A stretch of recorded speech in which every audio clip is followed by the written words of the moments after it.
Alright mga kabrad, this is Richard and welcome back to my channel. At kung bago ka lang dito, huwag kalimutan mag-subscribe. Damay mo na rin ang notification bell para ma-update ka sa bagong video ko. Ang ituturo ko po sa inyo mga kabrad kung paano palitan yung background nyo. Tulad po nito. Yan.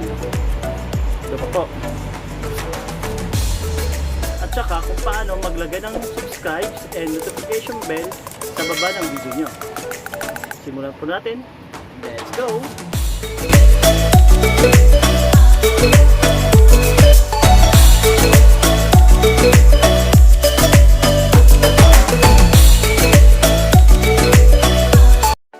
I-open po natin ang KINEMASTER. Mag-add po tayo ng project. Ang madalas ang ginagamit mga kabrad dito. Para naka-wide siya mga kabrad.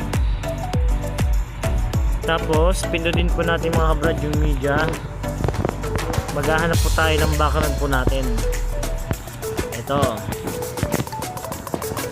Tapos, maglalagay ulit tayo mga kabrad ng second layer natin na may background na green. Ayan.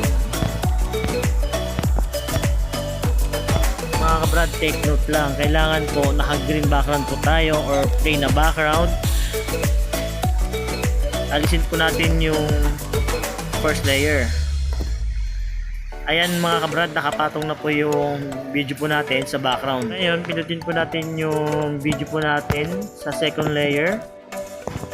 Hanapin ang Chroma Key. Enable po natin. Binura na po ni KINEMASTER yung background po natin. Kung white ang background mo, mag-change color po tayo sa key color.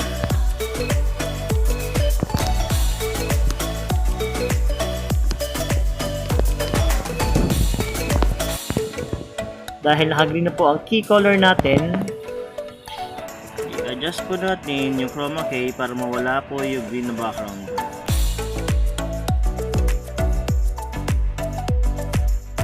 Ayan mga brad, wala na yung background natin na green. Pindutin yung second layer ulit mga kabrad.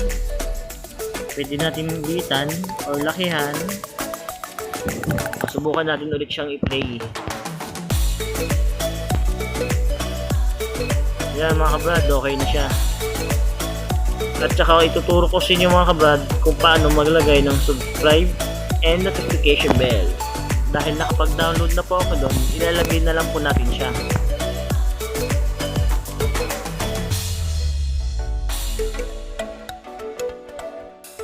Ayan mga kabrad, green ang background niya. Action, duplicate as layer.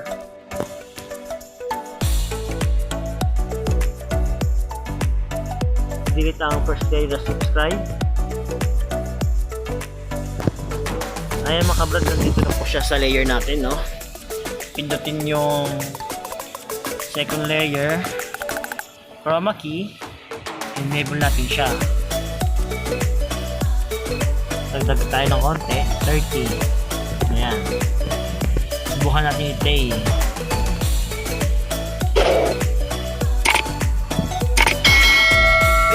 Pwede rin yun mga kabrad, laki yan at litan. Yan. Alright mga kabrad, dahil tapos na po tayo mag-edit, naglagay na rin po ako ng exit niya. Subukan na po natin siyang i-play.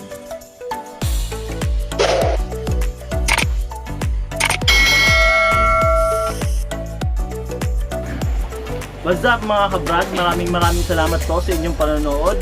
At sana po may natutunan po kayo sa video tutorial ko. At kung may katanungan po kayo, huwag po kayong mahiyang mag-comment sa video na to. Shoutout nga pala kay J-Tax sa taga San Andres, Manila.